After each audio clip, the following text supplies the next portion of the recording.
Hanya orang mulia akan diberi ilmu oleh Allah Ta'ala.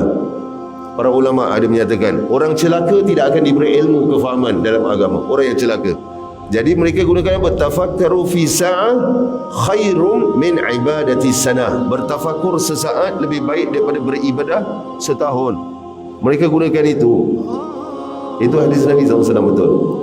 Jadi mereka kata, Nabi dah kata, bertafakur sesaat, kita sentiasa bertafakur. Jadi lebih baik bertahun-tahun. Sesaat bertafakur lebih baik. Ni macam mana nak counter balik orang-orang begini? Tak perlu counter. Ulama hadis sudah menafsirkan hadis ini. Maksud ibadah ni ibadah sunat, bukan ibadah wajib. Wajib perlu buat. Duduk tafakur. Pasal tu belajar ni fardu. Dalam istilah fiqah ni, fardu ni orang ingat solat, zakat, puasa. Orang ingat tu je. Duduk menuntut ilmu. Ini ramai orang cari guru-guru yang pelik-pelik.